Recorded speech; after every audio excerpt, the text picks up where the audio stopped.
Let's podcast alongside Joe Giglio. I'm Joe Ovia's inside Eford Studios in downtown Raleigh, thanks to Empire Properties and thanks to Copiers Plus. Check them out online at copiers-plus.com. I know yesterday's audience was very excited for the two non-golf guys to break the Masters down while Giglio was on assignment, playing golf, no less. Welcome back, Joe. I'm here. Also, I made it. You needed to take the damn day off. I did. Enjoy some golf. I've been gone for too long. I've gone full Stugatz on the podcast. Thanks to our friends at NCFC. I was over in Prestonwood yesterday. They had a fundraiser. I was able to play Prestonwood. It was enjoyable. Nice. It's good morning. Yeah. Hit the ball well. Been hitting the ball well lately. I still can't putt. Save my life. Yeah, well, neither could Rory at times. No, he couldn't. So, but yeah, obviously glued to the TV both Saturday and Sunday watching the Masters. I didn't cry. Why not? I had a DeChambeau ticket. But that's why you would cry. That's why I would, but I didn't cry. It was funny. You know, the older I get, the more I still enjoy being right. I said, you know, on the OG gambling that Bennett and Josh and I did, I said, my pre-flop pick is DeChambeau because there's good value in it. There is no value in taking Rory pre-flop. Because he's a fan favorite. Because it was plus 450 or plus 500. It's like people who still bet on Tiger Woods. So I said, do it. I said, what you do is you wait for him to shoot a 72 or 73 on the first day. Yeah. Then you take him. Yeah. That's what I should have done, but I didn't. Fair enough. And then but I said, think about this when it comes to Rory McIlroy. Think about this. There are many people like me who play golf recreationally and love golf. Mm-hmm. And if you were to say to them, hey man, I got a chance to play at Pebble Beach, you'd be like, oh my God, that's amazing. Mm-hmm. Or if you were to say to them, hey, you want to go play TPC Sawgrass? You'd be like, for real? Hell yeah. Let's go. Yeah. And then, of course, it goes without saying, if someone were to offer you the chance to play at Augusta National, you would be like, do you need me to trade in my kidney or my kids? Even which one? Even I would get my crap Childs Wilson bag with 5 clubs in it to go play Augusta. You would be like, yeah, okay. Which one do you want? Yeah.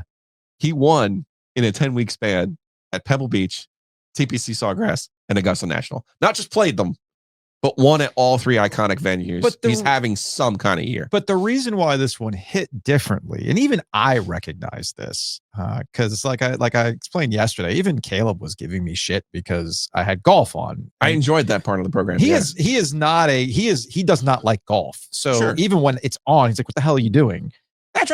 But my thing is, it makes for good television. The Masters is good television. I didn't say this yesterday, but it's absolutely true. One of the big reasons that people were quick to get into HD TV adoption didn't really kickstart until sports was in HD.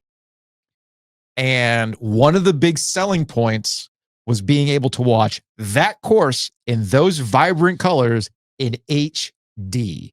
So as Dimitri joked yesterday, it's for people who can't admit that they're bad at lawn care. Yeah, there's something to that. Now that I've taken back the lawn care duties at my house because all of the trade has gone away, so I'm back to mowing, and I don't mind. I do take great pride in mowing the lawn, unless my son forgets to take the hockey pucks out of the grass, which then chunks the lawnmower, which is another issue entirely. But it made for compelling television, and you just gave me all the best parts about Rory's week. But the reason why this one hit so much for people was because Rory has come up short in these moments. He's had some agonizing defeats in these situations, which has led to people crying over it. Yeah. I saw these 2 comments on our YouTube yesterday. As a Rory, it's from AT Johns 2. As a Rory fan, it was one of the worst and greatest things I've ever watched. And that includes the Cubs World Series and State's recent Final Four run. Buddy, you have picked some people. You've made some choices, AT Johns. None of those were nearly as stressful as 5 hours with Rory on Sunday.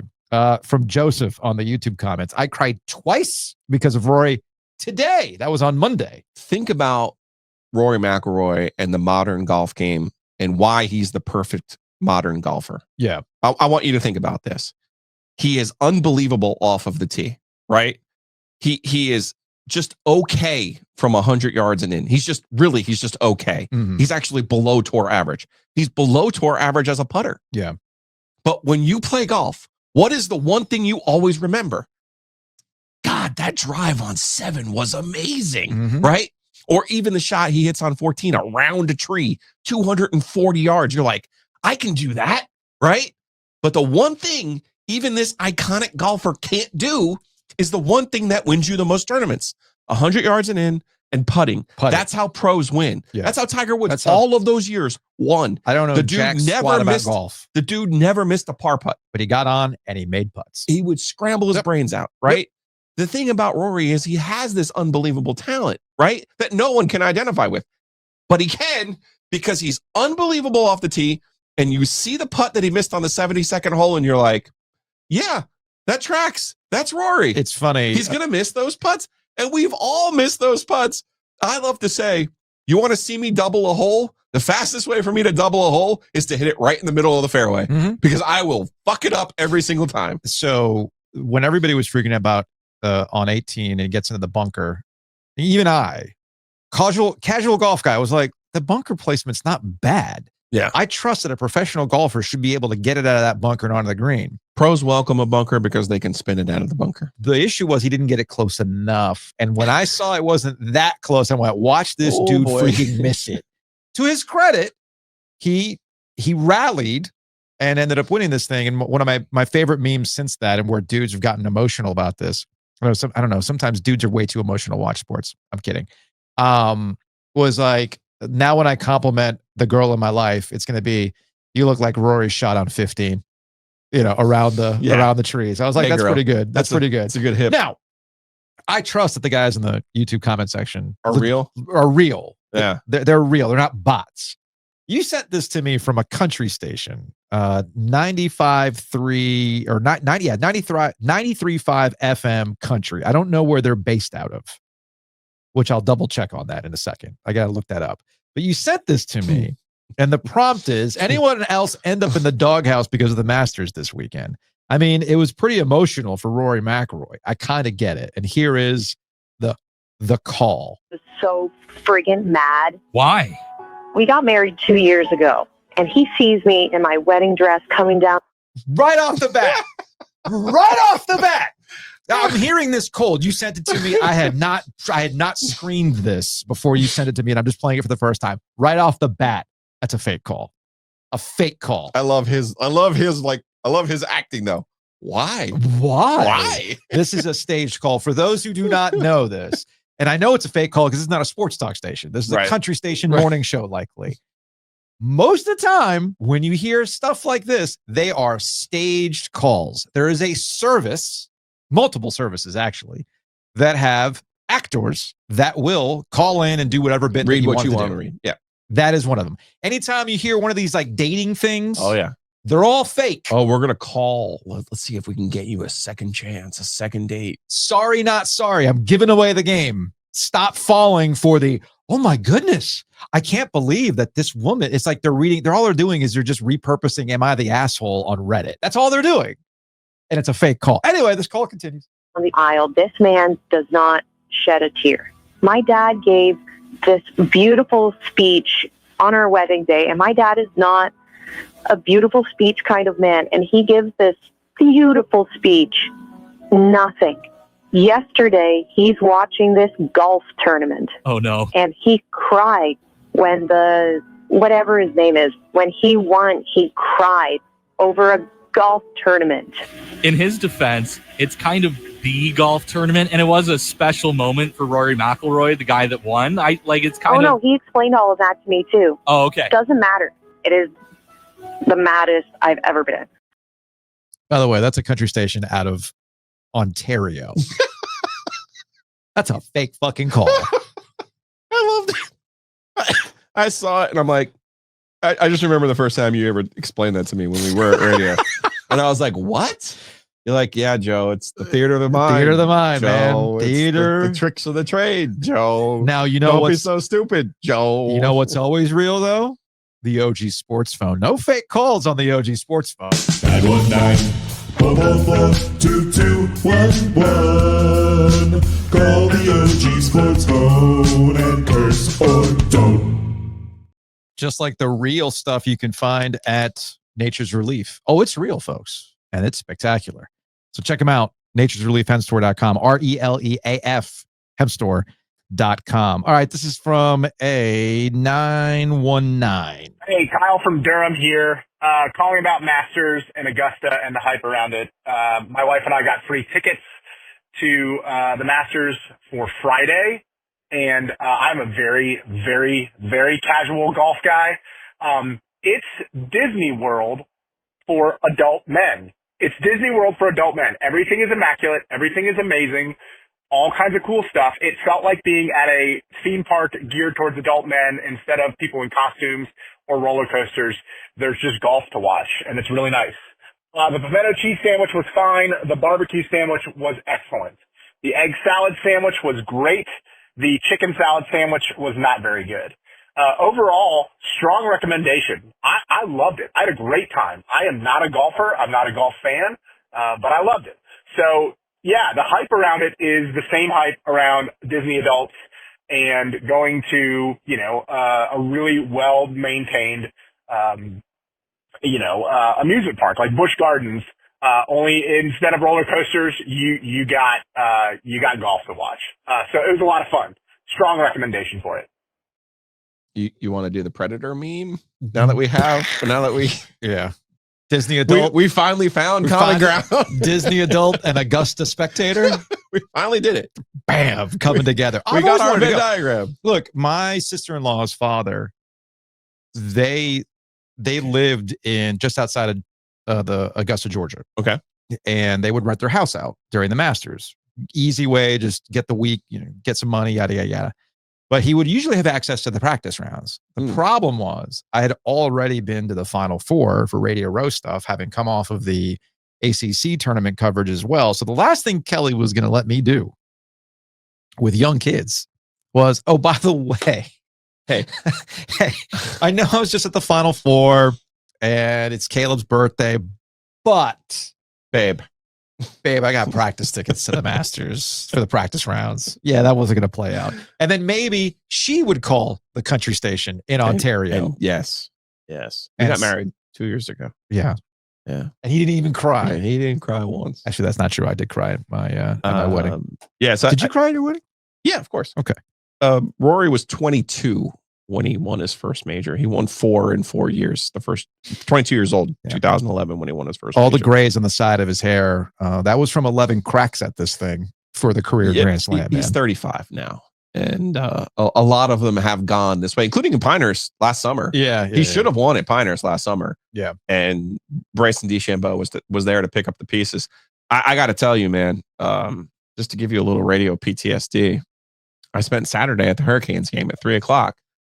It was a national television game. Yeah. So I watched it. When that happens, Tripp and Mike Maniscalco go into a certain booth. And certain people have to leave the other booth. Adam Gold. Oh, I'm sorry. So Adam Gold was sitting next to me. Did you get the double whammy of him watching hockey and golf at the same time? So Adam Gold was sitting next to me during the Canes Rangers game. Do you need the Malort to get you through this? So I'm watching on my computer, and he's trying to give me I'm recording it. I'm not going to pay attention. I'm not watching. And I was like, okay, fine, but I won't spoil it for you. I don't know what you want me to do here. So they get to the third hole. The third hole is a 350 yard. I'm going to get the text because it really, this is really going to send you into a place. We texted you? Oh, no. We were sitting together on Saturday. Oh, okay. Okay. And I was just trying, he didn't want to talk about results. He didn't want to talk about Rory. He didn't want to talk about Bryson. Sure. So I was like, all right, let's just have a philosophical question about golf strategy. Right. The third hole is a 350 yard par 4. It's an uphill setup. There are traps around the green that make, basically, if you go into the trap, to your point, they're a pro, they can get out of there, but at best, you're going to have a birdie at best. Right. So I'm trying to sit here and tell Adam, I go, even Bryson can't get there 350 uphill. So don't try to go hit it 250. He can hit his 5 iron, he can hit his 8 iron 250. Hit it 250. Now you have that 100-yard club in your hand, which they're all amazing at. You hit it onto the green. At worst, you're looking at a par. At worst, it's a par. At worst, you're taking bogey out of the equation. So fair enough. I think they both bogeyed it on Saturday, or Bryson did on Saturday. Okay. Which is how it kind of got triggered. So I sent it. So again, now Bryson's round falls apart on Sunday on the third hole because he bogeyed the hole. And I'm sitting here saying to myself, all you got to do is hit a 250, hit it onto the green. You're on your way. Yeah. Adam, of course, did not like this. He didn't like it in real time, and he did not like it on person. And he did not like it in text either. He goes, look at the stats. He goes, it's an easier birdie if you're chipping. Then you have to be precise with a full shot. Rarely does anyone hold that green. And then I said, he lost the tournament bogeying that hole. And he goes, that's on him. I'm giving the voice now. Scoring, averaging, going for the green at that position is still better than laying back. Don't argue with math. And I was like, oh, that's his favorite. Okay. That's his favorite. That's his favorite. That's and I'm sitting here. I go, Adam, if he's not driving the green and putting for eagle, then that's the math. Yeah. There are tells when Adam has lost the argument, but he won't give up. And that's what I love about Adam. I respect it. That's what I love about Adam. Adam knows this. Adam knows I love him. But I know, you work with somebody long enough, you know the tells of when they've lost the argument. And usually when he hits you, you can't argue with Matt. When you can actually. You can. We're just talking about sports. We're not solving quadratic equations here. You know what the actual best part of this whole entire weekend was? What's that? The iconic photo. Did you see who actually took it for Getty? It was Ken Griffey Jr. Ken Griffey Jr. Amazing. That was because it's a great shot. Either you or maybe it was Bennett had texted me, had said, man, CBS has got to be mad, or Nike's got to be mad because they'll have nothing like Tiger, emoting and doing all this other stuff and everything else. Like the video, he goes, this video is like worthless. And then sure enough, up on the timeline comes this picture, and I go, they're going to be able to take something out of this. I wouldn't say. Well, what's worthless exactly? What video you was don't worthless? you don't have the tiger like pointing at it or Tiger doing this. I disagree. But that was video. I'm saying the best part of that video was when he got to Shane Lowry. That was the best part of that video. What I was gonna say, I mean, there's little bits and pieces that are amusing, like where'd the putter go, right? Yeah, it just disappears from the screen. I don't know where it landed. Did somebody catch it? Did it go up in the space? I don't know, right? He's throwing it away because he's like, that was the last putt I needed. I don't need you anymore, right? It's like when Roy retires Suits, right? That putter's gone. No, I mean the iconic video is the walk from the green. Yeah. But what Bennett's where point he's was, like literally going through all stages of every possible emotion. That's again, I get back to my point. It's just good television.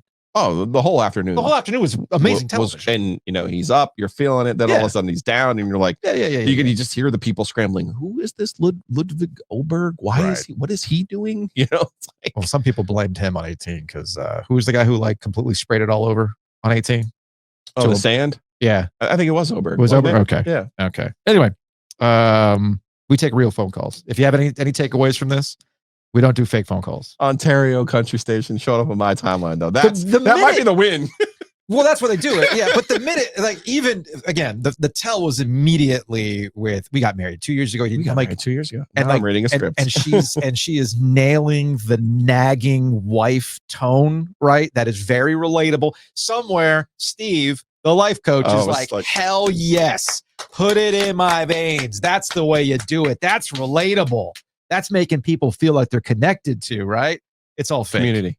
It's all fake, especially from a country station in Ontario. And you know what? If they got beef with us, I am absolutely here for a radio war with a country station in Ontario. Okay? I'm ready for it. Maybe we'll see the Senators. Perhaps. In the playoffs. Perhaps that's the case. Housekeeping.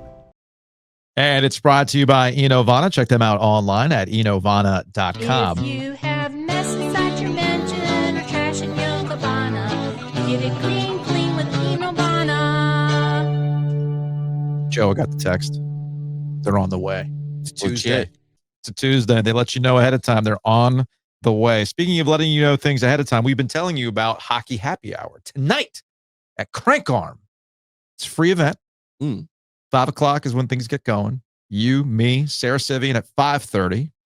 We'll be doing 30 minutes of hockey talk. And then at 6, our guy Tom Edwards of OG Fans, Mr. Salary Cap, is going to have some game show items, and we'll give away stuff. We got Crank Arm gift cards.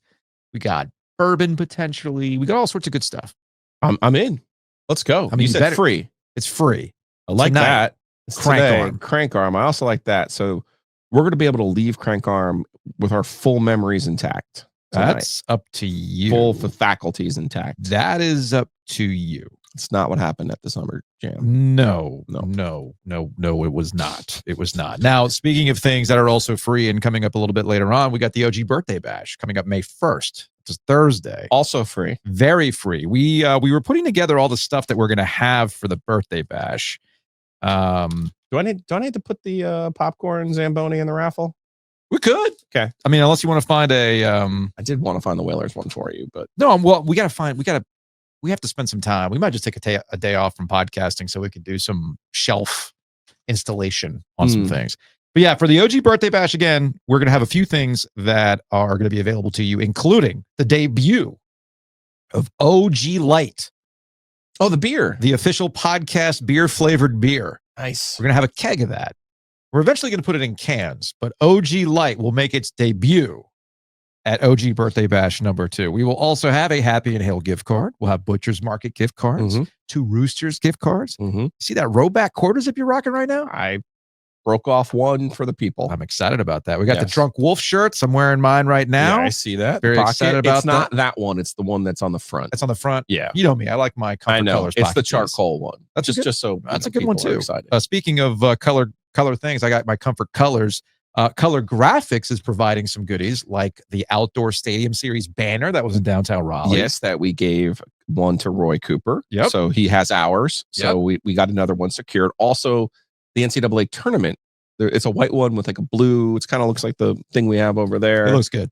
That we have one of those from 2025 as well. We'll also have bourbon. We'll have another bourbon raffle. I got an E.H. Taylor. My guy John in Greenville, who I have to show you the video. He's like, just show it to Ovius. Don't show it to anyone else. You got to see this guy's bourbon collection. Oh, really? He stopped me at the ECU state baseball game. Oh, and he goes, I want to give you guys, for your birthday coming up, I want to give you some bourbon. Yeah. And I was like, well, we love E.H. Taylor. We love all the Wellers. And he was like, oh, you're thinking a little bit too small here, Julio. I got the big boys here. He sends me this video and literally in the text, he goes, only show Ovius. Do not put this on the show. I said, don't do it. Okay. So fair enough. We'll have some of those bottles as well. We'll also have either for the Carolina fan in your life or the Duke fan in your life, depending on what you want to do with it. But we will have a blown up Color Graphics version of The Shot. The Shot. Caleb Love over Mark Williams for life in the Final Four. The Shot. That could be yours for yourself and put it in your office or give it to the Duke fan in your life. One of the two. Now, be prepared if you do give it to the Duke fan in your life. They will snap it in half. Anyway, the Birthday Bash is taking place May 1st. Come on out. It's a free event. We have a food truck. Still working on that? We're in the process. Okay. There will be food. There will be food. Let's make that promise. Okay, food will be there. That's your task. Food truck. It might be Costco pizza, but there will. Hey, you know what? We did that for the golf tournament. We had fun. We're low budget. We are. I think the listeners understand we're a little low budget at times. We're working on the food truck though. It's in process. It's in process. Negotiations are in place. And of course, big thanks to our friends at Whitaker and Hammer for helping us make this happen. Check them out online at wh.lawyer. And of course, drop on by Shady's anytime you want. Also, big thanks to our friends at Breeze Through. The playoffs start up next week. We don't have an official start time yet. Oh, we never will. Yeah. And we won't know until like 24 hours ahead of time, of course. We got to figure out when we're going to do the little block party, though, at Breeze Through. Might not be game one, but at some point we'll see how the schedule lays out. And we will definitely be at Breeze Through. It is your spot, your HQ for the playoffs. You got to get some beer. You got to get some snacks, whatever you need for your tailgates. Hydrate. Parking. Hey, Breeze Through is going to be there for you. Mention Roback. That quarter zip is tight. That's a one-off, though. You cannot order those online. Only we can give them to you. However, they got amazing designs at Roback. Check them out online at roback.com. Big moment for me. I finally tried the joggers. Oh, how'd it go? Good. They're very, very comfortable. It also reminded me that I am not a Roback model. Okay. Because you know me, I'm built like a T-Rex, dude. I got little stubby arms and stumpy legs and whatnot. So I had to pull up the jogger in, but they're very, very comfortable. And let me tell you, my walk was exquisite this morning in my Roback joggers. Incredibly comfortable. So I'm a big fan. I'm glad that I got those in the mail. And of course, anytime we talk about the ACC, like we will be doing with our friend Brendan Marks of The Athletic here in mere moments, every time we talk about the ACC is brought to you by our friends at Keller Williams Commercial. Brian and Julie, the Donnelly team, they're going to help you out. Check them out online at triangleNCcommercial.com or call them directly at 919-616-8661. This is a highly specific niche of real estate. However, the dialing team, they're great at it. So contact them today, triangleNCcommercial.com.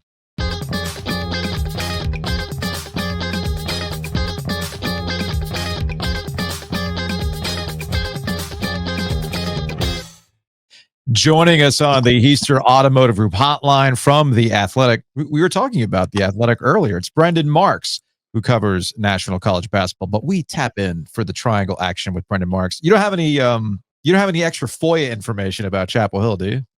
I'll tell you what, I have become more adept at FOIAs in the last year than I probably was in the decade before that. So that's a sign of the times, if anything. You're going to have to let us know when Jordan Hudson has opinions on Carolina basketball's social media, because she has a lot of thoughts on social media. At some point, it's going to creep out. It's going to creep into there. As you guys know, spending too much time on any of these sites is maybe the worst possible thing you can do for your mental health. And we haven't even made it to the season yet. So I really can't wait to see how this goes. Yeah, I think we all have ideas here. Now, speaking of where things are going, let's actually start in Chapel Hill, North Carolina. Hubert Davis. It's a new era. Jim Tanner is the general manager. They clearly have needs. They seem to be addressing those needs. So if there's just like a general snapshot of what Hubert Davis and Jim Tanner have been able to do in the portal so far, what would it be? I think it's Hubert looking at the situation last year and going, that's never happening again. You know, if you've ever done something like really dumb, like I think about like one of the first times maybe you let your alcohol get away from you and you come back after the fact and you go, okay, well, that can never happen again. That is Hubert Davis with his roster from last year. And you go out, and last year the front court was obviously the biggest weakness on North Carolina's team. This year, three biggest additions so far: Caleb Wilson via the high school ranks and Henry Visar and Jaron Stevenson from the portal. They're all in the front court. So I think this is Hubert very clearly saying this was not good enough. This is not the way that North Carolina plays. This is not the way that I play.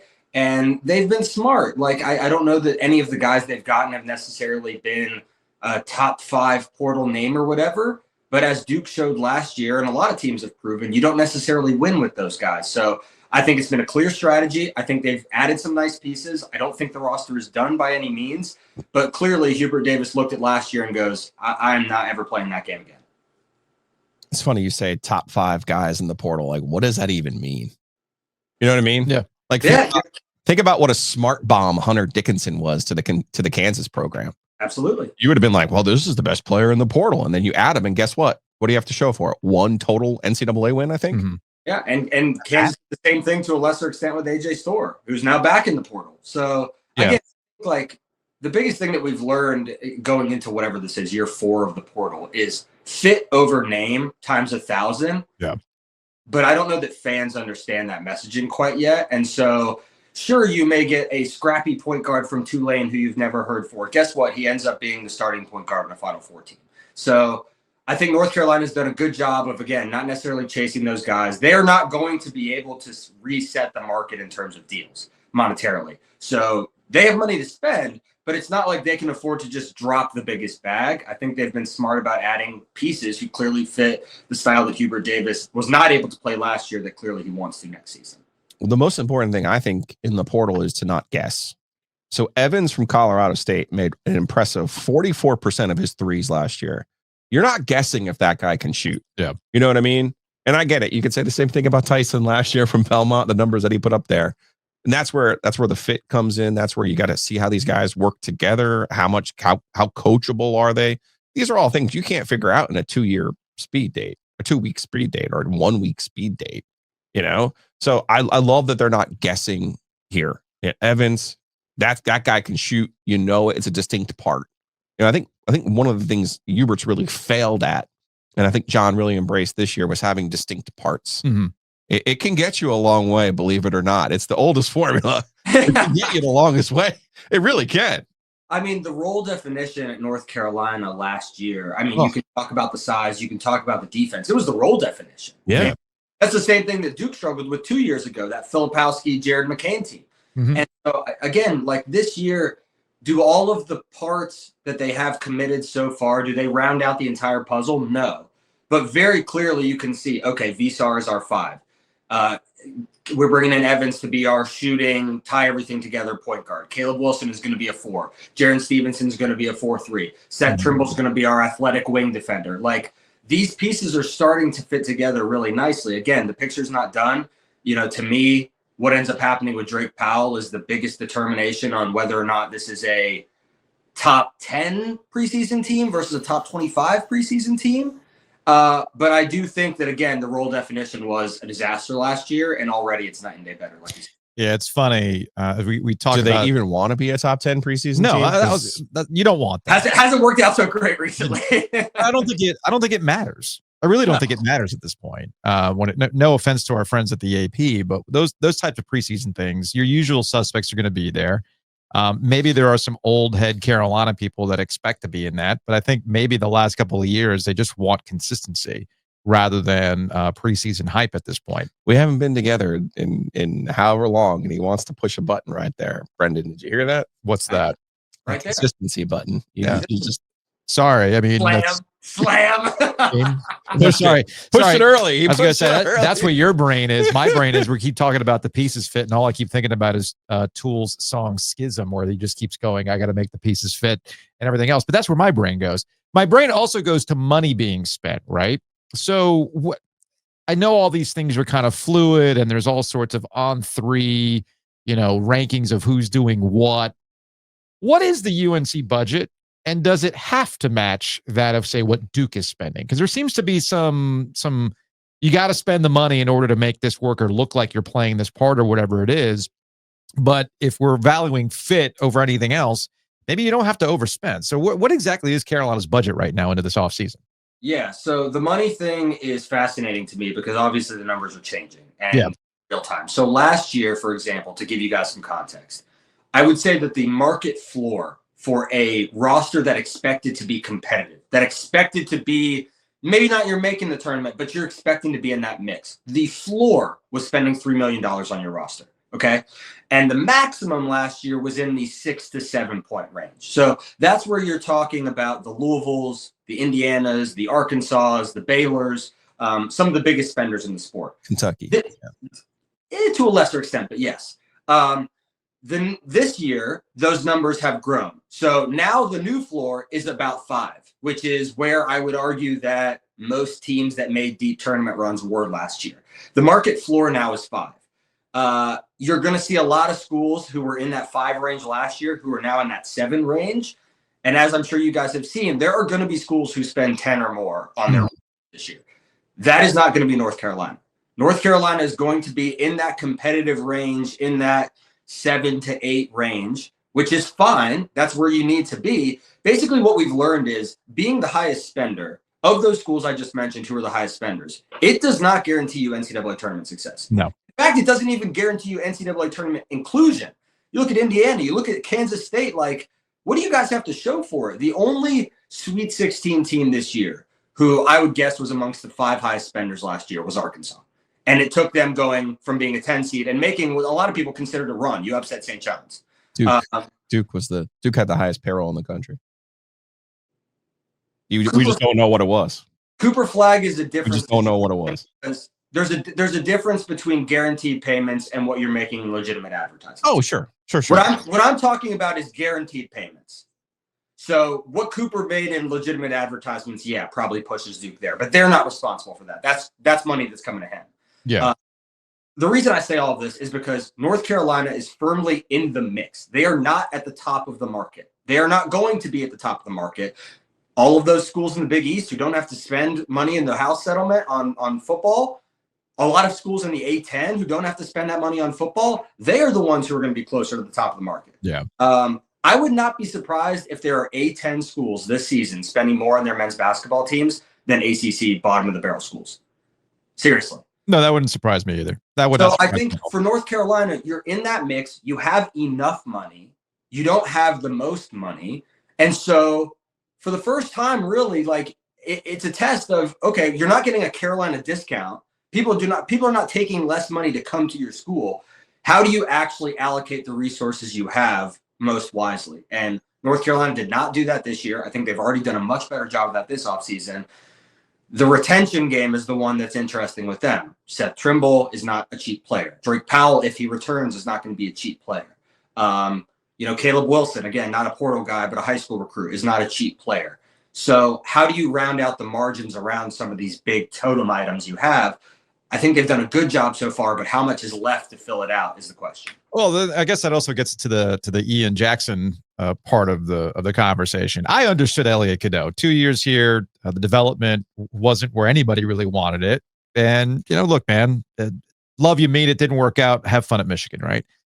Ian Jackson, I still to this day am a little surprised by that, slightly surprised by that. And I get the money portion of this, but I guess there's a development aspect of this too, and maybe a fit portion of this as well. We're like, what is Ian Jackson's role on this new roster for Hubert Davis? So why didn't it work out? I think it's those three things. I think number one is the resources, right? Like it's a market decision to some extent. Mm-hmm. St. John's is going to have more money to spend this offseason than North Carolina is. They're in the Big East. They have the donors. They have Pitino. They don't have the football split in the house settlement. Like they have more resources to offer. They also had more resources, I would say, that they needed to allocate than North Carolina did. North Carolina had some guys like Seth, like Drake Powell, like a Caleb Wilson, who they'd already made significant commitments to. Mm-hmm. So I think that's one piece of it. Number two, you talk about the fit. So you've clearly brought in a point guard. You wanted Seth Trimble back. Seth Trimble's going to be back. He's a guard, a point guard. He's in that mix. If you add Ian Jackson in there, now we're starting to creep into the territory we were in last year where we don't have guys, we have this glut. And what's the role definition, right? Like, what is Ian Jackson's role definition in a roster that has Evans and Drake Powell and Seth Trimble? It's a little murky. Mm-hmm. So I think that's another element. And then, the development piece of it. Like, I don't think that necessarily Ian Jackson improved as a player last year. I think he came in as a top 10 guy, and you can say what you will about the NBA stock, but that recklessness, that turnover propensity, playing too fast, that never got coached out of him. Hubert rode those waves, and then eventually he got off the ride. Mm-hmm. He didn't exactly improve that part of Ian's game. So I think it's all three of those things. And, again, quite frankly, like I look at this as a year-to-year proposition every year, guys. I don't expect any of these buttons now. We're still hitting buttons. Year-to-year proposition. That's the button. I feel like we need sounders for all these things. But I'm saying, like, these things, you saying you're Hurley. We have Hurley saying it. We just need to put it on the board. You saying you're surprised actually surprises me because I don't understand why you think, or why anyone would have thought after the year he had, what would have been attractive to him about coming back from any perspective. I guess the thing that I'm still struggling with is retention. These are your recruits. These are your guys. You want to make them work, because that's a thing with Hubert Davis that's people are still kind of, I don't want to say holding against him, but there's that murkiness of what was Roy, what is you. And now we have two instances of the guard position, which Carolina takes very, very seriously. As much as they obsess about big man, what do we know about good Carolina teams? The guard makes it go. And I've always been kind of curious about, like, all right, the Cadeau thing, you tried to make it work. Defensively, he was a liability, but he still got the nod over Ian Jackson, who also was a defensive liability. So where do you draw the line on the defensive liability? Where's your future? And again, it gets back to that retention aspect of it. I see at Duke where they seem to be able to get guys to somewhat retain and understand their roles. And then, like Caleb Foster, this is transition over to Duke, right? I mean, Caleb. But what did John do at the end? John saved it. What do you mean? Caleb Foster and Ian Jackson were in the same boat. I understand. Banished to the bench. And what did John do? He saved it. John saved it. Okay. Yeah. So then that gets back to the Hubert thing. What are we doing here? Yeah. That's all I'm asking. Yeah. And I guess I think those are different situations, though, because Duke needs Caleb Foster comparatively more next season than North Carolina needed Ian Jackson next season. Fair. Yeah. But no, the choice that Hubert did not make, which he could have made, and again, yes, I'm fully guilty of 2020ing this thing, okay? And I apologize in advance for such things. The choice he could have made is in December, after watching Ian Jackson play against the national champions in Charlotte, say, this is the guy I'm going to build my team around. I'm moving RJ to the point. Elliott. You have that conversation with Elliott that day. The first, you hit the big problem, though. The fact that RJ even came back. Sure. The fact that RJ even came back. became a thing, and that was a bit of a glut as well. In the mindset that he came back in. Right. Yeah. So again, those are things that I'm still trying to process over at Carolina, and what exactly is the plan going forward. In fairness to Hubert, he made the move after Clemson to go to Withers to change the lineup, to do, to make the move that he did. Yes. I'm saying, if we're really being honest, he goes back to that game in Charlotte. Mm-hmm. And if also I'm being honest, I should have identified the national champion that day. Because you remember, I watched that game and I told you Carolina wins this game 99 out of 100 times. Mm-hmm.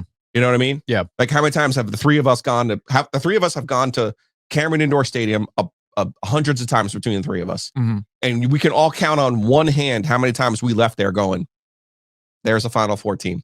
There's a national champion. You know what I mean? Yeah. The really good Miami team that comes in there, you're like, ooh, they just beat them on Georgia Tech in 2004. You're like, yeah. Now, wait a second. Yeah. Carolina, when they're running super hot, you're like, You know what I mean? Like, we should have been able to identify Florida from that night in that situation. I thought Ian Jackson was really good in that game. Yeah. I thought he had a choice. Hubert had a choice at some point in this season to remodel his team around Ian Jackson. He did not make that choice. Yeah. I'm not begrudging him. No. He tried to do what he thought was best for his team. And again, and you say pay no attention to me. No, pay attention to me, because how about Ian Jackson? I'm saying no, but maybe I'm using Ian Jackson as an avatar of the difficulties that coaches have now in trying to make these rosters work and look forward with the retention that goes along with it, and how one school down the way does it a particular way. And I get the situations are different, but one thing that I will be absolutely right about, and I will hammer this point to this day, they've let things on that roster linger too long. They never let the hard reset happen. They should have done their hard reset. They should have done the hard reset after they didn't make the NCAA tournament, but they didn't. And I'm looking at the future here. Not, well, they were number 1 seed the following year. Cool. And you still had some leftover issues going into this year because you never did the hard reset. That's all I've been asking. And I look at guys like Ian Jackson as part of that hard reset, and now off they go and watch them ball out at St. John's. Ian Jackson's going to have an unbelievable season. He's going to be incredible. He's going to be an all Big East player. Right. And then what's going to happen? People are going to be, well, what's going on in Chapel Hill? Like, you could have had that guy. Why did he develop? These are things that I think about. It's going to be part of him being fired. So don't dismiss, the Ian Jackson. There's one larger issues. Right. But one more thing I would add here about Hubert, and I think that this is something that has, to me, this is my biggest criticism of him as a coach, and this is throughout his entire duration. He has not shown an ability so far, or a willingness, one of the two, to be able to hold people accountable. He didn't do it with Caleb Love. He didn't do it with Elliot Cadeau. Right. He didn't do it with Ian Jackson. And so that, to me, is the biggest thing that continues to crop up. I think it's a reason why people leave, because they're not developing and being sort of held to the fire the way they want. Like, and again, not to compare everything between the two that are 8 miles apart, but you look at the way that John handled the Cooper Flagg situation, and like, you have the best player in the country, but also like, you're riding him to make sure he knows that this is not a cakewalk, that you don't get to do whatever you want. Mm-hmm. And there were times when Cooper frankly would make a mistake and John would say, come on and sit with me, buddy. Yep. And if you can do that to the best player in the country and the number 1 pick in the draft, I think that speaks volumes. That's the thing to me that we haven't seen from Hubert consistently.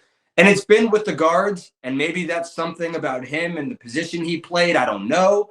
That, to me, has been one of his biggest shortcomings as a coach. And again, that's why I keep going back to this, and with Carolina and guard play being so crucial, and the things, like we've talked about this. Brown always likes to make this point where guard play at Carolina is quarterback play for NC State fans in football. It's like there's been success at this position, so you're going to hold it a little bit differently. And I've kind of seen that the last couple of years with Carolina. Moving over to Duke, though, this is a little bit of a hybrid thing. Look, man, I see this on social media. I got people blowing me up on this. How serious is the Isaiah Evans, Will Wade, NC State thing? I mean, I get that Isaiah Evans is a top target in the portal to get snatched, but Will Wade trying to already, make some waves in the triangle? What are we doing here? Listen, tough neighborhood, right? Right. Right. I think, listen, the best thing I can say about Isaiah is that he is a very hot commodity regardless. And if you don't kick the tires, you're doing yourself and your program a disservice. Will has clearly shown throughout his career, and even since he's gotten this job, he's not bending the knee. He's not going to be acquiescing, nor should he be. I mean, that's what it takes to compete and to be the guy at NC State. I don't think that it's going to happen. I think that Duke's biggest priority right now is getting Isaiah Evans back in the building. Okay. That's the most important decision that is still lingering for Duke, is whether or not Isaiah Evans is going to be their starting 2 guard or not next year. Because if he is, again, Final Four roster. But there are other systems, there are other teams with resources that are going to make it a more difficult decision. I don't think that Isaiah Evans is at Duke because he is there to get a really rigorous academic experience. How much does that play a part? We'll see. But I don't think it will be NC State. Do I think that Will kicked around? Absolutely. Do I think that it's materializing at least there? No. Somewhere else? Maybe. But that's ball in Duke's court. That's their biggest, issue to sort out right now. What is the NC State Will Wade first roster shaping up to be? I think good. And here's the thing. We can't evaluate all these the same, right? Like, you can't Pat Kelsey in every situation. Pat Kelsey had a blank checkbook. Pat Kelsey had the Planet Fitness guy saying, here you go, do what you want. Right. NC State does not have that. But I think they've some nice pieces. Like Kadir Copeland was a guy I really liked at Syracuse. He went and played. Joe's already shaking his head. I know he is. I like Kadir. I think Kadir's a good player. I think Trey Holloman can be a solid quality ace. He's not going to be program defining, but is he better than O'Connell? Yeah. Some of these other guys, Sincere, we'll see. Again, I don't think they're done. Getting McNeil back to me was significant. If there was a guy who you wanted to keep off that roster, he was probably the one at the end of the season. You were like, okay, maybe there's something we could get there.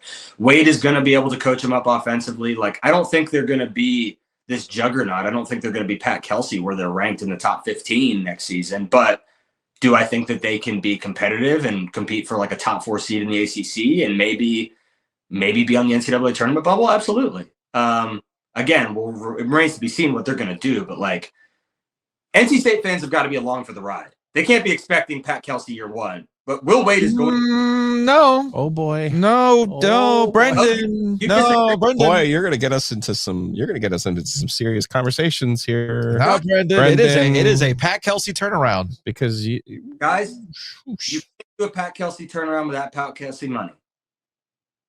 I mean, $7 million. They got is their budget. They got a budget. $7 million last year is right. Fair. 10 this year. Yeah, that's fair. Your fractions are off. I got you. Last year, 7. But also, at the risk of starting another fight here, Louisville lost their first NCAA tournament game last year. So they also made the NCAA tournament. That's fair. I think that they also made the ACC tournament. They made the ACC tournament. You're right. Bang. NC State will definitely do that this year. Oh, stop it. I think it is unrealistic. Somebody's got to miss it. It can't be State. I mean, Donald Hand's back in the pocket. Love it. Listen, realistically, I think Will is a better coach and a better recruiter than Pat is. Okay. But that almost it used to be when a guy got a job in the league, it was how good a recruiter is he? How good is his system? How difficult is it? And now it is what's his wallet? What's his amount? And the fact of the matter is, Will Wade just does not have as much as Louisville does. There are not many people in the country who do. That's not saying they can't be successful year one, but expecting them to go out and look at the guys who Louisville has gobbled up in the portal so far. I would argue. But wait a second. Did they get the cursed player? McNeely? I think they did, right? But he's what, their fourth guard next year? I'm just saying, man, you don't want that on your roster. What is this, like the Eric Holla on the Devils situation? Somebody else tried to pick him up, and I was like, ooh, that's not a good idea. You're going to be in that building. You don't want him in that building. I'll tell you what. UConn's the brother was in the building. I'm like, it ain't going to end well for you, sir. No. Let me put it. Listen, there were a lot of guys looking for a cursed player this offseason. Then I know. Hey, I get it. But we're sitting here talking about fit and vibes. I'm just telling you, man, the mojo's off with that too. NC State's going to be good. My whole point is basically you can't expect them to go out and buy their way to the top like Louisville did last year. That's my whole point. Okay. Hey, I do not. I'll say this. I did like Holloman from Michigan State. I do not like the Copeland kid. The Copeland kid is someone you take at McNeese because you have no other choices. Sure. I don't bring him in. That was actually my canary in the coal mine. I might even have said that to you, Brendan, if we were sitting together at the press conference. I said, if he brings that kid over, that's not a great sign. No, or hear me out on this. You kind of are who you are, and you have a type of player that you know that you like. You can Gary Williams this. You can Jay Wright this. You can Shaka Smart this. I mean, there's all sorts of ways you go about this. For those who are lacking the context here, Gary Williams won a national championship with his kind of guys. when you win a national championship, it opens doors.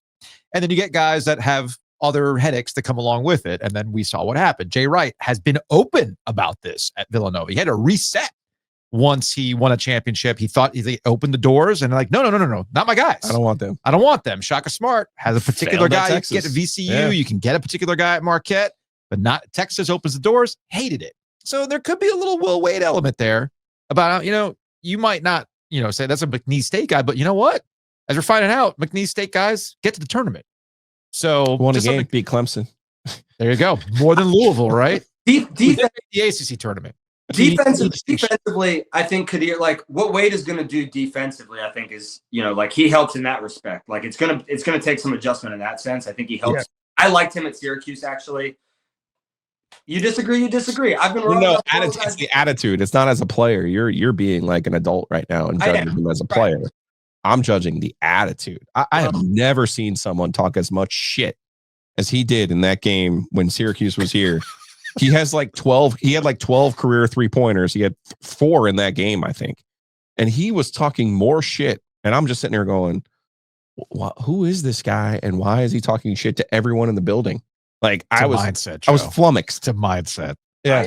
I'm going to be honest. I kind of love that. Like, You're the other way. And I think you'll understand a little bit more about why I like your cup with it. There you go. Brendan Marks, The Athletic. All right, get back to FOIA requests. Let me know when Jordan starts telling Steve Kirshner how to handle the UNC social media accounts. If she starts crossing the line and trying to give us Kirsch nuggets, then buddy, you know it's happening. HUD nuggets doesn't flow off the tongue quite the same way. On that note, Hudson News, it's already built in there. Don't worry. It's a good point. She's got it. Does that place still exist at the airport? I think airport in a minute. I was going to say, Brendan knows better. I think it still exists at an airport. Hey man, I'm not.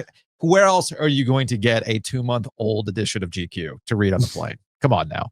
All right, Brandon, The Athletic. We appreciate it, man. We'll talk to you later. Appreciate you guys.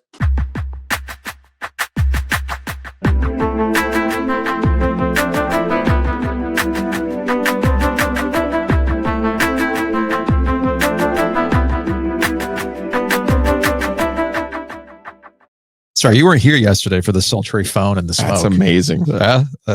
Big shouts to our guy Michael for coming up with the cursor don't Angel Devil phones. Yeah, the Angel Devil phones, and of course Brian for giving me the hold music. That's not quite that hold music that you know. Not that one, but it sounds a lot like it. Sounds a lot like it. Sounds a lot like you need to make some good decisions for lunch. That's where Happy and Hail comes in. Check them out. Download the app. Use our promo code OG25 for a one-time 25% off your order. Screen grab it because it gives you a chance to win the black card. We had a listener come up yesterday to pick up his metal card. He was impressed by the heft. By the way, even better, if you are downtown, the Happy and Hail at Smoky Hollow, 11 a.m. until they sell out. They have the shipping container, the dog park, and the pickleball courts down there by the Publix. They're out there at Monday through Friday, starting at 11 a.m. And the bowls are only $10. I'm actually headed there when we're done. Well, let's go. I'll go with you. Let's take a hockey break. Brought to you by Happy and Hail. Much like the curse or don't graphic, everything is about balance. So you're making really good decisions with Happy and Hail. You're having whole foods. Okay. But on the flip side of that, you balance it out with our friends at Two Roosters. Check them out, tworoosters.com. It's going to be busy when the Cans are back in action at home for the playoffs. You got the Slavin Sunday. Throughout April, they've got their sports series. Jalen Chatfield has a flavor. Kelly heard you going on and on and on about that chocolate chip carrot cake one. So we have not gotten that yet. Okay. We might do that Saturday because we're going to celebrate my mom's birthday on Saturday. And we'll probably head over to Two Roosters when we're done with dinner. But get ready, folks, because it's Slavin Sunday time throughout the playoffs. I might eat a Slavin Sunday a game, Oh, okay. Kind of like we had something going kind of like that. Oh, back in 06, I had the old, I found the plastic nipple to the whipped cream in my sundae. Oh, dear. And I kept it with me. It was a good luck nipple. So go to tworoosters.com. You will not find anything. Big shouts to Ashley Sanchez. She's with the Courage. She was in my golf group yesterday. Yeah. But Denise O'Sullivan is the true brainchild here. I've been working behind the scenes to get her on this program. To talk ice cream. She's the one who came up with the chocolate chip carrot cake. Yeah, we got to get her in studio. And I don't think you appreciate it quite yet because you haven't had it yet. As Chip Patterson explained, every bite, it's like something. It's like hitting the lottery. I love it because it has the cream cheese ripple, and you can't. Oh, see you didn't tell me about the cream cheese ripple. There's a cream cheese ripple, and you can't see it. Oh. So when you're eating, all of a sudden you're like, "Whoa, what was that?" All right, I'll try it Saturday. What was that? I will try it on Saturday. Big thanks to our friends at Miller Lending. Go to millerlending.com/theog or call them directly at 919-447-3377. Interest rates, they go up and down all the time. So it doesn't really make any sense for you to try to buy down an interest rate and then fingers crossed you'll break even on buying down that interest rate over the course of 8 years. A lot of stuff's going to happen in the course of 8 years. Okay. A lot of stuff. A lot of credit card debt's going to happen. A lot of credit card debt. Maybe you're thinking of a home remodel. There's any number of things that are happening. So you want to stay flexible. You do not want to feel like you're locked into this break-even point. So never pay closing costs. I've never paid closing costs for all the times that I've refinanced with Miller Lending.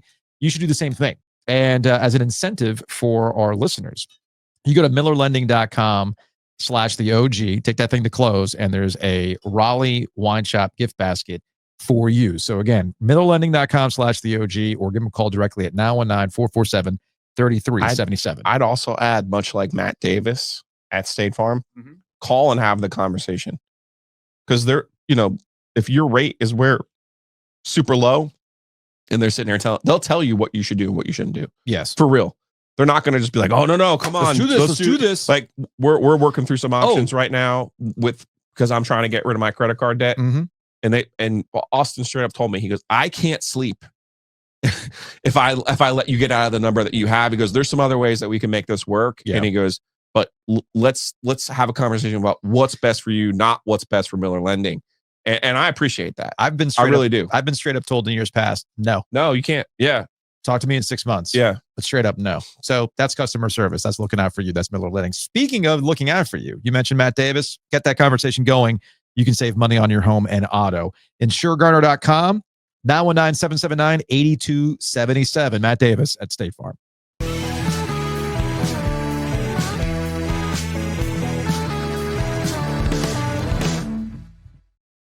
Joining us on the Heister Automotive Group hotline. Did you know you could sell your car to Heister?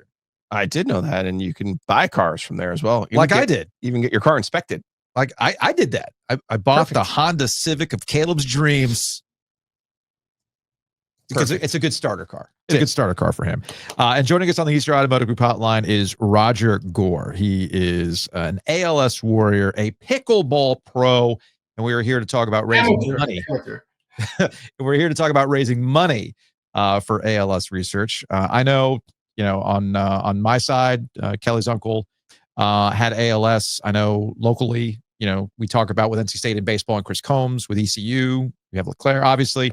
And I know, Roger, you got this going because your brother had your brother-in-law had ALS. And, this is something that is really tied closely to sports. So what is your story and how do you got involved and how can people help? Gotcha. Yeah. So I've been to the last 3 national championships in pickleball. As you see here, I have a few bands on my arm. That's one for every tournament I've played in. And that's 30 so far. My goal is to play in 50 pickleball tournaments to promote awareness of ALS. I was going to do 100 till I did a little stupid calculation in my brain, and it came out to 8.5 years if I did one in a month. So my daughter told me maybe do 50. Hey, but I've heard pickleball is easier on the knees, so I believe that you could do it. I totally believe you could do it. I am running in the National Senior Games 50-meter dash this year also. Nice. So I like to keep it. And so this is my ACC challenge. I do challenge our new hope for the ACC and for UNC, Bill Belichick and Kenny the Jet Smith, to a pickleball game. I win. They donate. And I know Charles Barkley will broaden it from the ACC. I know Charles Barkley is a big fan of, helping ALS. And so I challenge Charles also. We'll even do hoops if he wants to do hoops. Okay. All right. Shoot some free throws. Yeah. I did win bronze in the senior games last Saturday in basketball shoot. So I got a chance, I don't know. I saw Barkley. Didn't he during the NCAA tournament, there was something they had him have several attempts at making a free throw and he wasn't able to do no. It was pretty awkward television. So Roger, I think you can beat him in a shooting contest at this point. And maybe UNC should recruit the guy that beat me. He hit 16 out of 18 shots. I think UNC could use a good outside shooter. So it's Acing ALS 2025, Bethesda Park. It's in Durham. Friday, June 6th, Saturday the 7th, and Sunday the 8th. So 8 o'clock to 3 o'clock. You can register at your fundraiser, als.net. I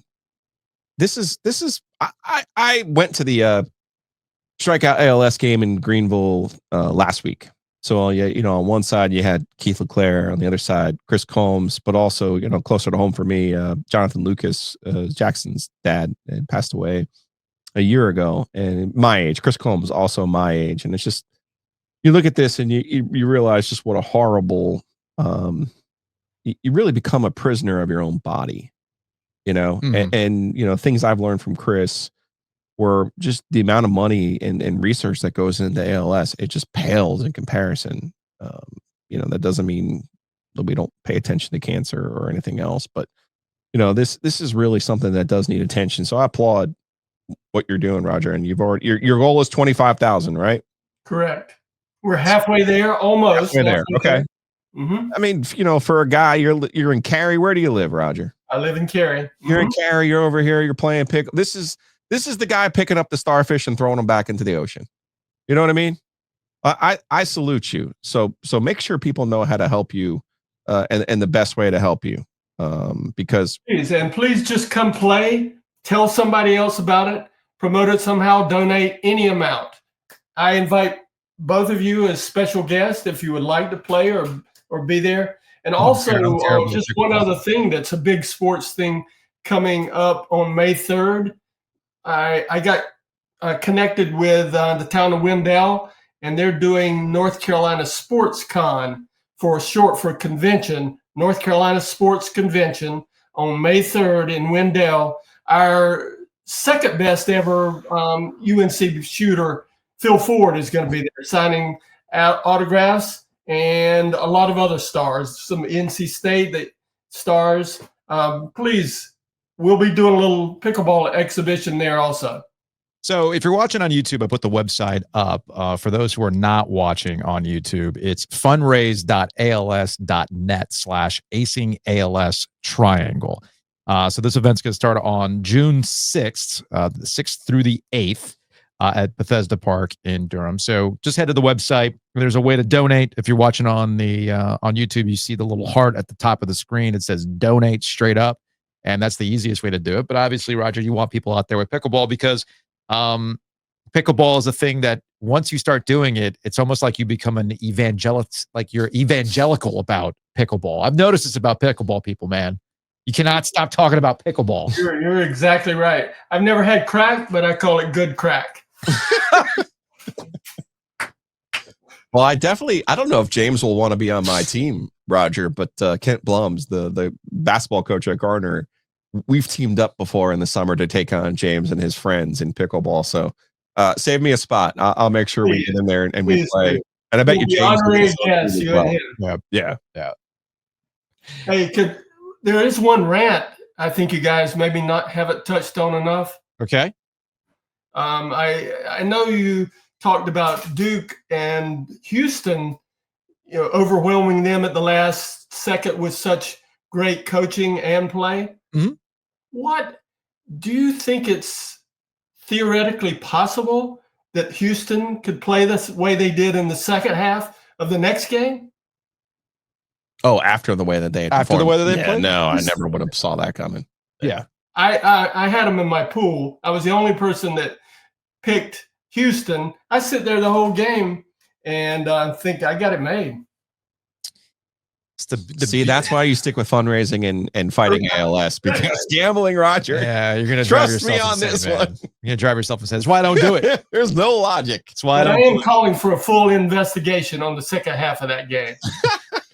Florida was just good. Sometimes it's that simple. Sometimes it's that simple. And Houston didn't analyze the fact that they'd won 8 in a row comebacks. I think I would have been thinking about that a little bit. Roger, again, we appreciate the awareness on this. We appreciate what you are doing, and hopefully some of our listeners will support it. Again, the website is fundraise.als.net/acing ALS triangle. And you can participate in this pickleball as well. Who knows? I think I'm free that weekend. I might try to get the paddle out. We'll see. You can be my partner if you come. Ooh, I don't know, man. No, Roger. You want to win. You want to win. You don't want me out there. Joe's played pickleball. I heard about those alligator arms. Maybe not. Yeah, you gotta look out for those T-Rex. Just one last thing. Any MVP athletes out there, any top North Carolina athletes or North Carolina connection, if they do go to North Carolina SportsCon and look at the MVP, they can fill that out and join us on May 3rd also. Perfect. Roger, we appreciate it, man. Best of luck. You guys have a great one. Love your show.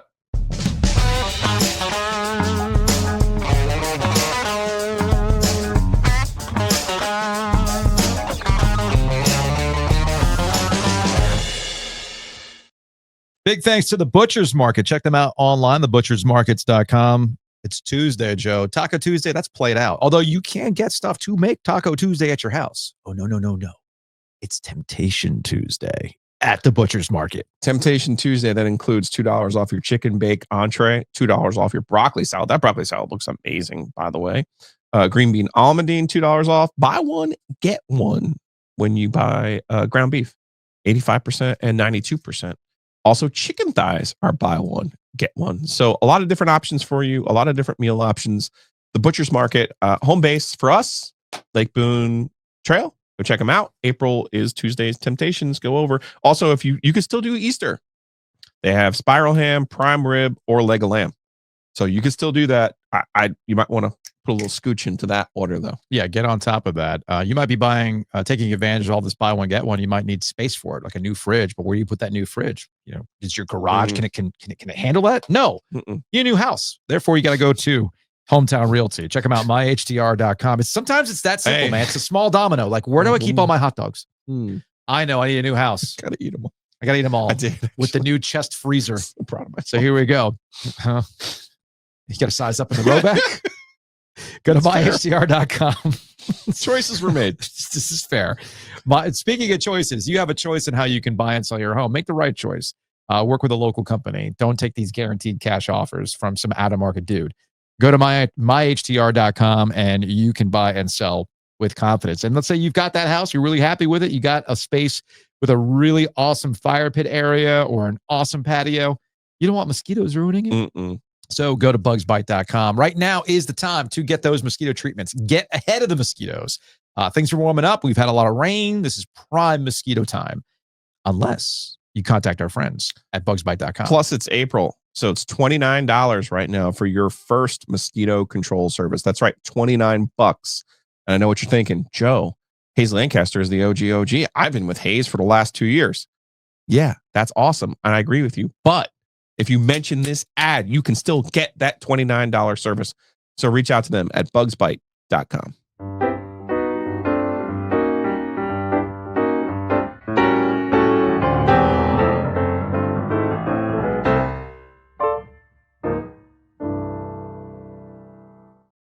All right, let's get out of here. Are we going to make a whole show without any kind of reference to the female anatomy or inappropriate gambling games that are apparently sweeping the nation? Well, I did get a text from an 804 number.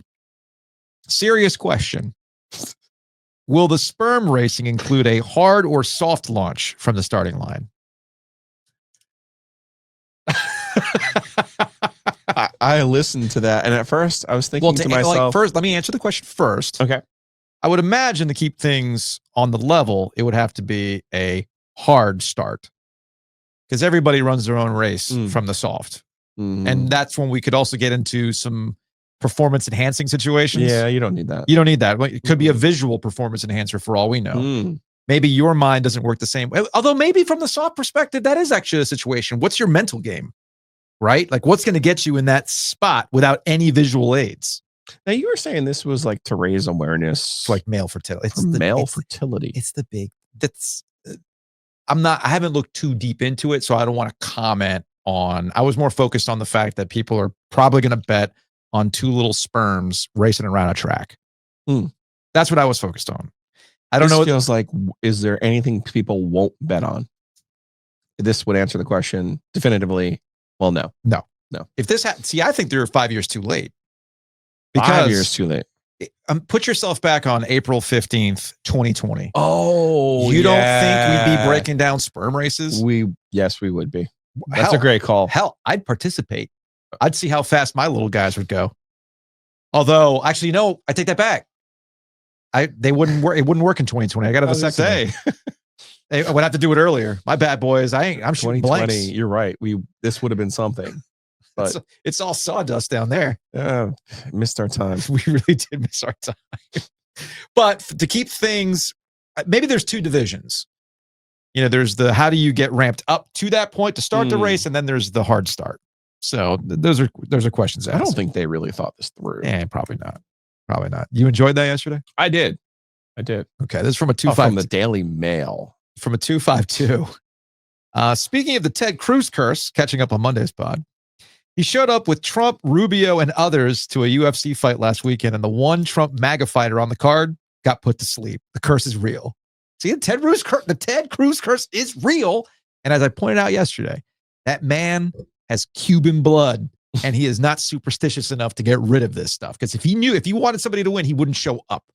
That's what true Cubans know. So come on, Ted, tap into your legacy, my dude. Tap in. All right. To the YouTube comments. Let me see. Let me pull this up on the YouTube, shall we? Because we had a lot of response to a few things yesterday. From Chilton. Just turned 47. Jodeci, come and talk to me, hit me in the fields. This was in reference to the fact prom, that the prom thing, and I'm convinced that proms don't have Jodecis anymore.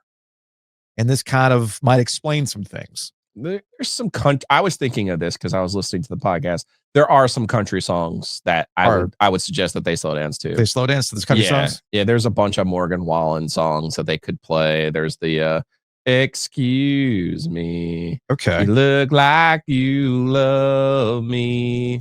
Yeah, that's a good one. That's all right. Yeah. I don't know if there's plenty of ones if they wanted to do the couples dance, the couple skate. There's country ones for that now? There's enough country ones that they can make it work. I mean, you can also play old Taylor Swift that would hit certain nerve endings for them. Yeah, I guess they could play Lover off of that album. They That's could. a slow enough one. But I'm saying go back to her country stuff. Okay.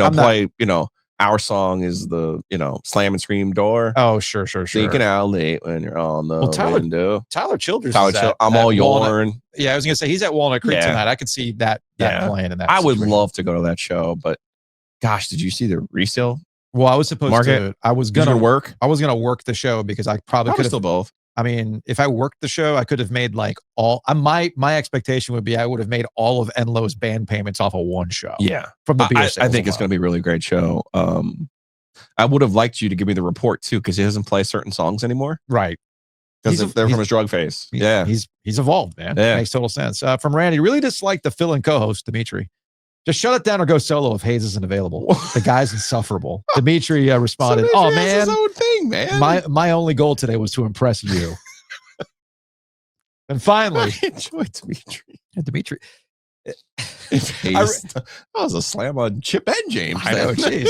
The one thing that I'm reminded when I do the shows with Dimitri is that it really slips back into radio. Radio, yeah. So radio. Well, he's super radio. Right. Yeah. I mean, you are what you are. Yeah. I mean, even I've had to unwire my brain. And I like it when he does some sort of transition and you're like, oh, damn, that was good. Yeah. I like those. We do get into a little healthy, competitive, like, damn it. I should have gotten you on that one. All right. Finally, because we got some response to this. Because we did talk about Jordan Hudson. Oh. and the walk. Although you said that we were missing something. You missed it. What did we miss with Jordan Hudson and That her was snakeskin trench coat? That was straight from Trish Stratus's wardrobe from WWE 2000, 2001, 2, 3. The air rating boots was the that was a good line. I did like that. That was straight from Trish Stratus's closet. So we have a follow up to that. Now, look, my if you missed it yesterday, my overall take with the whole Jordan Hudson, Bill Belichick thing, and I'm actually thinking my Galaxy brain take is making a lot more sense. Although based on what we saw from the Athletic today, I might have to revisit it. But my original point is that if all we talk about with Carolina is Jordan Hudson, Bill Belichick probably doesn't mind. He's like, that's let me get my pencil out of my ear. Win. Because you're not talking, and I don't mean this in a good or a bad way, just you're not talking about our strategy. You're not really focused on what we're doing. And that's how he likes it. Okay. I actually texted with Chip Patterson today because I was listening to the spring burning questions and they get to the ACC. The two topics they brought up were Cade Klubnik and Clemson and whether or not they have the talent. Yeah, I know. I was surprised. I was like, oh God, yeah, you're right. He's still there. But the two topics they hit on the ACC were Clemson and whether or not they had the talent and the coaching changes to truly win the ACC rather than backdoor their way in, like they did last year. Right. And Florida State. And Chip's down on Florida State. Well, everybody's down on Florida. I don't blame them because you talk about you get a nice ticket on them now. You talk about year-to-year propositions in college basketball. Mike Norvell's making that an absolute thing with football when it comes to Florida State and how he goes about his roster building business. If you hit, well, you get Jordan Travis until he gets hurt. If you don't, well, you get last year. So we'll see what kind of changes are made. And I texted him, no burning questions about Bill Belichick? That's not what North Carolina signed up for. That's not what North Carolina signed up for. They want to be discussed all the time. But, that leads to some other questions and, revisiting topics with North Carolina. So what's ended up happening is we're spending more time talking about the Bill Belichick, Jordan Hudson relationship and what exactly her role is at UNC, more so than we're talking about football. Now, either that's something that Carolina people want because we're not focused on whether this team is good or bad, or there's a little bit of buyer's remorse and they're going, I don't like where this is headed. So that's followed up today in The Athletic. Headline, how involved is Bill Belichick's girlfriend at UNC? New emails show a glimpse inside her role. The Athletic obtained those emails Friday through an open records request. The 44 pages provide a glimpse at the role his girlfriend is playing as he steers a college program for the first time. The correspondences address the optics of the NFL legend hiring his son as defensive coordinator, concerns about social media attacks. This is the quote about Bill's kid, Steve. Quote, though Steve Belichick is in fact Bill's son, he should not be depicted and represented as that. He is represented as his own established, credible entity as opposed to an extension of Bill. It can be easily misinterpreted that Steve is simply benefiting from the nepotism, but that is not the case. And she goes on to talk about his bona fides. Interesting. And then this is the one that really raised an eyebrow. And it relates. No, wait a second. I got to take a little bit of a victory lap. Okay. I sent you the clip that I saw on the socials on April 8th. Okay. The words I used to you were plant those seeds. Okay. Because it was Belichick. It was Steve Belichick. Steve Belichick, yeah. And it was the graphic. Yeah. And I said, doing his own thing. And this was back in December that these emails were going on. Oh, okay. Yes. Well, I'm looking at this going, this is exactly what they're trying to do. They're trying to promote him to replace Bill. Oh, I see it. I see it. So, and I know some people think, oh, you're being, you got your tinfoil wolf pack hat on. I'm like, I don't think so, guys. Go look at how this is all set up for Bill. It's his people taking care of his people. This is Bill Belichick turning the University of the People into his personal ATM. So most of the emails Hudson was copied on were mundane. General Manager Michael Lombardi asked about a couple of different things like highlight reels. Apparently, they Charles Barkley wanted Bill on his podcast, but he couldn't make it work out. Hudson's involvement was minimal, with one exception, also focused on social media. And if we can't see what's really going on here, that what Jordan Hudson is doing is absolutely taking hold of what's going on with social media, then I can't help you. I mean, that's clearly what she's doing here. Yeah. Quote, is there anyone monitoring the UNC football page for slanderous commentary and subsequently deleting it, blocking users that are harassing BB in the comments? She asked this on February 13th. On Valentine's Day, no less, Belichick followed up on that email and said, quote, I cannot believe that UNC would support my being called a predator, end quote. Joe, the spirit of Dean Smith lives on through Bill Belichick and Jordan Hudson. Who's the one going through the comments? Is it her? It's got to be her. Or did she go as far as to get an intern to go through the comments? It's got to be her. She is so online. It's got to be her. I'm going to say this. We can close the show on this. You're I don't know. 72. She's 24. I really don't know what other way you want to put it. But well, I'm going to put it like this. Bill Belichick has been made his career on having the main thing be the main thing, right? Do your no job. distractions. Do your job, all this other stuff. Based on everything that I have seen so far about Bill Belichick at North Carolina, it is not keeping the main thing the main thing. Football itself does not seem like the core driver here. Does not seem like the core driver. Now, to back up what Luke DeCock said in the News and Observer on Sunday, hey man, that's what North Carolina signed up for. You gave him all this money, and he is following through on doing what he wants to do with that money. But you're not keeping the main thing the main thing. If I'm a North Carolina fan, I'm looking at this and wondering how serious of a football program is being run right now. It's all sloganeering. It's all concerned with social media. And there's one person driving it. It's the girlfriend. I am not begrudging that. That's cool. That's your setup. That's what you want to do. That's what you want to focus on. But that is against everything we know Bill Belichick to be. That would raise a red flag. I don't see this ending well. You can mark the tape. Tell me I'm wrong. If they end up going to the ACC championship, salute to you. I'll eat that. Right now, I'm going to put my money on this not working based on everything that we're seeing right now. That's going to wrap it up for today's show. We'll see you tonight at Crank Arm for Hockey Happy Hour. It's free. It's a free event, and we'll be back tomorrow for our normal podcast.